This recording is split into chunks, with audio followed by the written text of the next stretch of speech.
Hi guys, good morning. So today's energy என்னன்னு பார்க்கலாம்.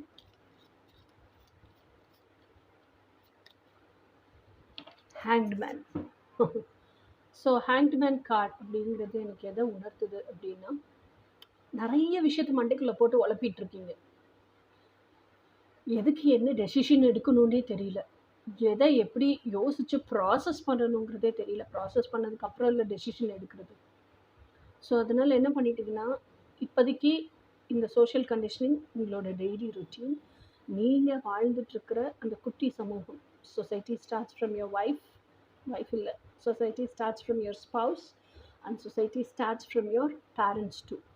Okay, இதெல்லாம் ஒதுக்கி வச்சுட்டு அந்த மீட் டைம் நான் எடுத்துக்கிறேன்னு சொல்லுவோம்ல, அந்த மாதிரி எனக்கான டைம் எனக்கு வேணும் அப்படின்னு சொல்லிட்டு உங்களை நீங்களே ஐசோலேட் பண்ணி என்ன நடக்குது எனக்குள்ள, ஏன் இவ்வளோ கன்ஃபியூஷன்ஸ், ஏன் இவ்வளோ ஹெவியாக தோணுது, ஏன் இவ்வளோ இன்செக்யூரிட்டிஸ், ஏன் கிளாரிட்டி இல்லாமல் இருக்கேன், ஏன் எப்போவுமே தவிப்போடு இருக்கேன், இதெல்லாம் உங்களுக்குள்ளேயே நீங்கள் செல்ஃப் டாக் பண்ணி நிறைய விஷயங்களை அலசி ஆராய்ஞ்சு, okay this is what is going on in my life. So இதெல்லாம் எனக்கு வேணும், இதெல்லாம் நான் அச்சீவ் பண்ணும். So one step at a time அப்படின்னு சொல்லிட்டு ஒன் பை ஒன்னாக நான் ஆசைப்படுறதெல்லாம் மேனிஃபெஸ்ட் பண்ணிக்கலாம்.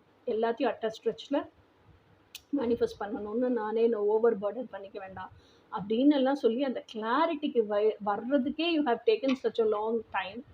யூ ஹேவ் டேக்கன், என்ன சொல்கிறது, உங்களுக்குள்ள உங்களை பற்றியே நீங்கள் நிறைய ரிசர்ச் பண்ணி அனலைஸ் பண்ணியிருக்கீங்க. ஸோ அந்த ஹேண்ட்மேன் பீரியடுங்கிறதே அதுதான். So but still it's வர்த்தி enough and fruitful.